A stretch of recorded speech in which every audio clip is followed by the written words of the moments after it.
Our video recording is about intentional teaching and teaching strategies to use in the classroom. Intentional teaching is having a plan and a purpose. We deliberate, make sure it's purposeful and thoughtful while maintaining DAP. This makes it so our classroom is question-oriented and the children are discovering instead of all just teacher-based. This video is a good example of a teacher asking questions and initiating the play that they're doing while they're discovering by answering the questions.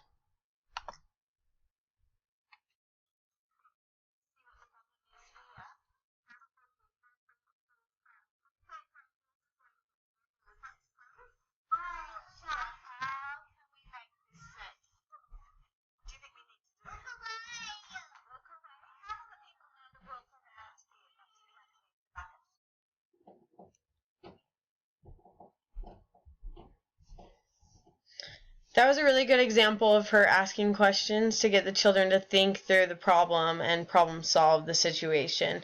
So she was initiating the activity while they were thinking about what they could do to solve it. So there's two kinds of teaching strategies. There's teacher-directed and student-directed. So teacher-directed ones, your job is to ask open-ended questions, to give children examples of how to complete a task, to really be knowledgeable in the sequence of learning, which is DA principle number 2, to see that if you want to go off the children's interest, and so you need to know if that interest is developmentally appropriate and if it's okay to kind of take the lesson that way. You need to encourage children to reflect, predict, question, and hypothesize, and it's helpful to vary group sizes throughout the day to reach different learning styles. So the second method is child-directed, which is where the kids are leading the activity and the teacher is asking the questions to the students. So the children are able to choose where they want to go, and we thought a good example of this was in the preschool when they get to choose what center they go to. When they come in, they can stay there however long they want or leave. So they're discovering the entire time they're there because they're interested, but then as soon as they aren't interested, they're allowed to leave. So it continues to keep their discovery up while they're walking around all the centers. And in our reading, it talked about the importance of letting students plan and reflect on their days and making choices for themselves. So you should make planning and reflection a regular part of the day and set time aside for it. You need to support, accept, and extend their plans. Ask them open questions. Help them make connections between their plans and then the execution of the plan, and then have them reflect upon it at the end of the day and kind of connect those three thoughts and expound on what they do and say throughout the day so that they can, think and engage more in it and plan more efficiently the next time. So you want to ask them questions, so here are some kind of questions that you can ask them.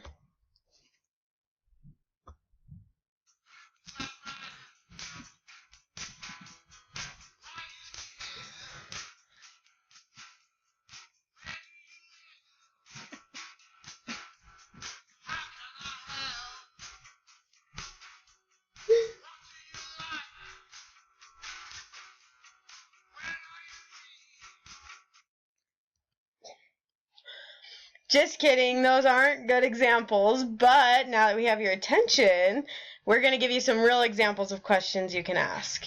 So, why did you, and so you can ask questions like, why did you put this here? Why did you do that in that order?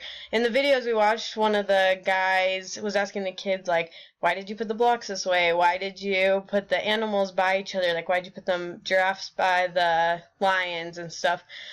So the child is able to reflect on what they did in the process.